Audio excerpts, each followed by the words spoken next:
Okay, punta na po tayo rito sa malupitan na sinasabi po ni Tito Soto. Sabi ni Tito Soto, advance kami mag-isip sa Senado. The Senate on Friday said the version of the proposed 6.793 trillion national budget it approved already included the 60 billion that Supreme Court has ordered the government to return to the Philippine Health Insurance Corporation or PhilHealth.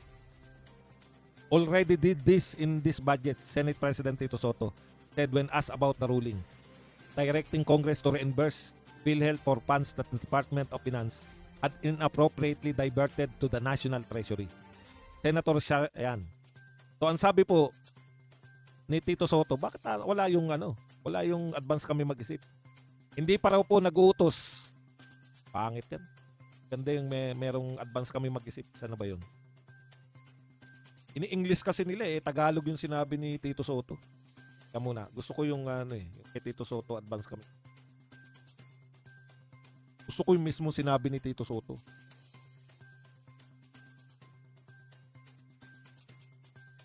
Okay, ito po ang sinabi ni Tito Sen. Toto, sinabing advance mag-isip ang Senado kaya sinauli ng PhilHealth funds bago pa ang utos ng Korte Suprema. Ayan. Sabi ni Soto, wala mang utos ang Korte Suprema ay naibalik na ang nasabing pondo sa PhilHealth. Yabang din talaga ni Tito Soto. No? Yung Supreme Court ruling, nangingiti na lang kami. Nangingiti na lang daw sila. Kasi nakalagay na sa budget yan, nilagay na namin. Sinauli na namin, nauna na kami sa Supreme Court. Ang yabang mo talaga, Tito Sen. Sinauli na raw nila. Bago pa magpasya yung Supreme Court na isoli, parang pinagmamalaki ni Tito Sen na mas una pa kaming nauna pa kami, no? Advance sila mag-isip. Alam mo Tito Sen, yung mga ganyang huli naming narinig, yung nagsalita niyang advance kami mag-isip, yan yung nag-viral na addict di ba? Advance kami mag-isip, di ba? Oh, addict po yung nagsasabi niyan. Tanong ko Tito Sen. Huwag ko na itanong. Okay. Magyabang Tito Sen, ipapahamak mo na naman yung Senado niyan. Bakit? Hindi po dahil magaling kang Senate President kaya magsosoli na kayo. Kasi tuta ka kasi. Yung sinabi ni BBM na magsosoli kayo, isinabatas nyo na kagad. Ipinasok nyo na kagad sa Senado dahil sabi ni BBM magsosoli. Alam nyo, ang pangit ng ugali nyo. Sa totoo lang po, kayo sa Senado tsaka kayo sa Kongreso, ang pangit ng ugali nyo. Bakit? Ninakaw po yan Sabi po, ang constitutional. Bakit nyo po kukunin sa budget ng taong bayan? Di, ang pwede palang mangyari, kumuha uli, tapos pag pinasoli ng Supreme Court, budgetan lang. Ang alam po namin, pag-intindi po namin sa sinuli, yung pera po na kinuha sa PhilHealth, yun mismo yung isusoli. Hindi naman ganun Ang gagawin ninyo, sosolian nyo lang yung PhilHealth pero hindi na yung perang kinuha sa kanila. Yung taong bayan na po ang papasan ng ninakaw ninyo sa PhilHealth. Pagkaiba po yun. Ang utos po sa pagkakaunawa naming simple lang po ang utak. Pag sinabing isoli, yung ninakaw nyo, isoli mo. Ganito po, isoli nyo yung ninakaw nyo sa PhilHealth. O sige, taong bayan, sama kayo sa pagsoli. Bakit nagnakaw ba kami? Kayo ang gumawa ng kalokohan. Kayo nagnakaw sa PhilHealth ng pera nila. Tapos kasama kami sa pagbabayad. Anong klase yan? Anong klaseng utak yan? Ganyan po ang gobyerno natin. At pinagmalaki mo pa. Tito Sen, advance ka mag-isip. Naunahan mo pa yung Supreme Court. Dahil sinabi na ni BBM yan na magsosoli kayo, di ba? Akala nga namin na isoli na yan. Kailan pa sinabi yan? Noong September, bago magmalaking rally. Bago yung unang Trillion March rally nyo.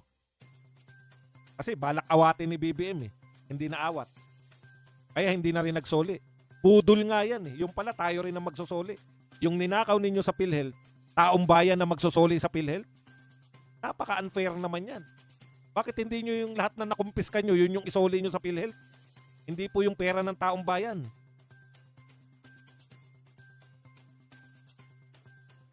Di, halimbawa po, hindi nyo kakasuhan si Recto. Ano pong mangyayari sa atin ngayon? Kung hindi nyo po kakasuhan si Recto, pwedeng ulit-ulitin lang ni Recto yan. Total, ang magbabayad, taong bayan Malaking kalokohan po yan. Okay. May nabasa ko rito kanina sa mga comments. Hindi ko lang matandaan kung sino. Baka kasi makalimutan ko lang, sagutin na natin. Hindi po totoo na nagsabi po na absuelto, na nagsabi po yung Supreme Court na absuelto si Recto. Yan po lumabas sa Abante, pero fake news po yan. Natalakay na natin kanina yan eh, fake news po yan. Kasi wala pong sinasabi na absuelto na si Recto sa Supreme Court. Hindi po pwedeng magdesisyon ng Supreme Court kung hindi naman, wala naman nagrereklamo kay Recto. So hanggat wala po nagpapail ng kaso kay Recto, hindi po pwedeng pagpasyahan ng Supreme Court. Ang mga korte po ganun. Ang mga korte po, kung ano po ang dinulog nyong kaso, yun lang po yung pagpapasyahan nila. So ang mga nakasalang pa po dyan, yung illegal ba yung pagpapakidnap kay Tatay Digong o hindi. Yan, nakasalang yan. Pag-uusapan nila yan. Baka mabulaga na lang kayo bigla. Nasabihin ng Supreme Court na illegal yung ginawa nyo kay Tatay Digong. O paano nyo babawiin si Tatay Digong? Ayaw na ibigay ng ICC. Kasi si Tatay Digong lang ang kanilang kasalukuyang kaso. Anong uri ng korte yung walang kaso? ICC. Walang kaso, kundi kay Tatay Digong. Eto pa, balikan ko lang to si ano. Balikan ko lang to nagmamagaling. Nariyan pa ba ako? Ba't hindi ko makita yung sarili? Balikan lang natin to nagmamagaling na si Tito Sen. Tito Sen, sabi mo advance ka mag-isip. Kung talagang advance ka mag-isip, bakit kayo pumayag na ipakuha, hindi ka pumalag nung pinakuha ni Recto yung PhilHealth Fund? Ikalawa, bakit ka pumayag na i-defund, hindi bigyan ng pondo yung PhilHealth kung advance ka mag-isip? Kung alam mo na bawal pala, na porsi mo na yung Supreme Court ay ipagbabawal niya yung pagkuha ng pera ng PhilHealth, bakit hindi mo inawat bilang senador? Ay, hindi nga pala siya senador noon, no? May katukliran nga to. Bakit kayong mga senador hindi nyo inawat?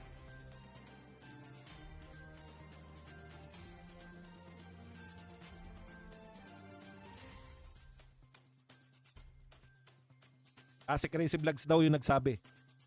Hindi po totoo yan kasi meron na pong pahayag si Attorney Ting Lacson. Hindi yung Ting na Attorney Ting, yung magandang spokes ng Supreme Court. Meron na siyang pahayag na hindi nila pwedeng hindi po sila pwedeng makapag-comment dahil yun lang pong kinokomenta niya bilang spokesperson. Yun lang pong pagpapasya ng Supreme Court. Ang pinagpasyahan lang po nila kung illegal ba, unconstitutional ba yung paglilipat ng pondo.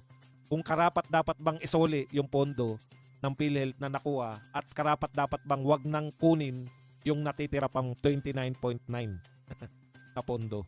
Yun po yun. Okay.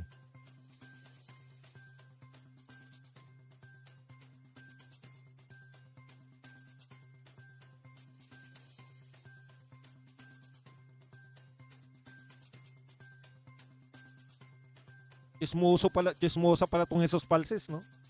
Inatake na naman ng inatake si Rowena Guanzon ngayon. Hindi lang daw yun yung unang pagwawala ni Rowena Guanzon. Ano ba pakialam mo kay Rowena?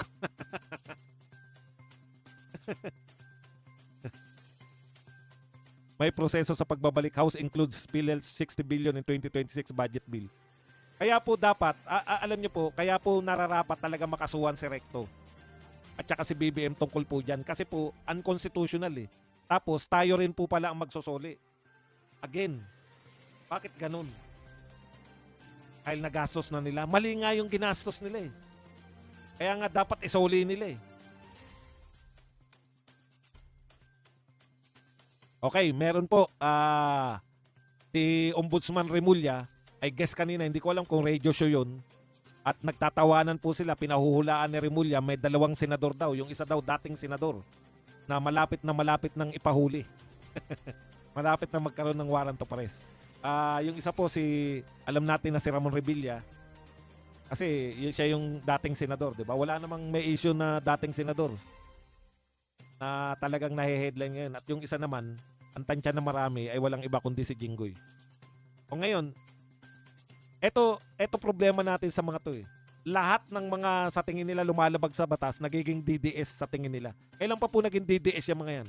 Si Chis Escudero, si Ramon Revilla, Bong Revilla Jr., saka ito po si Jinggoy Estrada. Never po yan na mga Duterte. Hindi po naging mga Duterte supporters po. Hindi po naging kailanman, hindi, sa pagkakalam ko, hindi po naging kapartido ni Tatay Digong yung mga yan. Pag sa kanila, once na nabahiran, po siya si Chis Escudero nga, ang daming banat ko dyan eh. Tawag nga natin dyan, waiter ni Lisa Marcos. Hindi po namin kasalanan kung nagbaliktaran niya mga yan dahil mga politiko yan.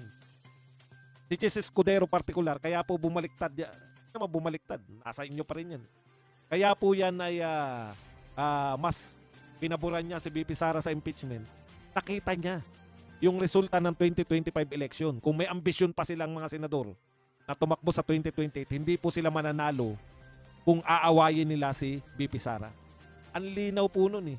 San sila kukuha ng boto nila na panghalili nila sa Mindanao at sa maraming parte ng Visayas?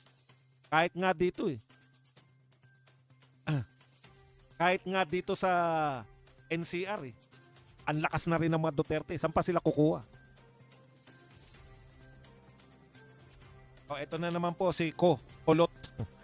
BP Sara is not an anti-corruption champion. Hindi siya pwedeng magkunwaring malinis dahil ang buong pamilya nila isa sa mga corrupt na pamilya. Magbigay naman kayo ng sample kung ano yung kinurap nila.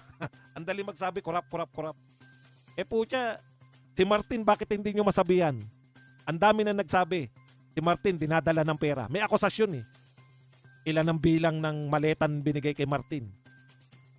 Meron pong numero. Si Martin, ang sinasabi ni Toby Chanko, at talagang utak niyan. Di ba? Tinatabla nila si Martin. Bakit hindi nyo binabanatan, Makabayan Black? Congressman ko, bakit hindi mo mabanatan si Martin? Ito naman po ang sabi ni retired General Romeo Pocis. Yes, troops need a pay raise. But giving it during a corruption scandal is a loyalty buying tactic. And soldiers know it. Ayan po. Ang makahulugan po. Ang makahulugang sinabi ni retired General Romeo Pocis. Alam po ng mga soldiers na binibili yung loyalty nila. At proud na proud po. Ito po, panoorin saan magagamit ang 110 million piso. Alam niyo po, iba po talaga pag yung mga mukhang pera yung nasa gobyerno, no? Parang gusto pa nilang gawing hero ngayon si Alcantara na nagsoli ng 110 million pesos. Alam nyo, sa totoo lang, bilyon po ang ninakaw ng mga yan. Bilyon. Nagsoli lang ng kapiranggot. Kumbaga, mumulang po yung naisoli. Natuwa na kayo dahil, di ba? Hindi nyo napupuna. Tuwan-tuwa sila kay Alcantara. Puring-puri nila.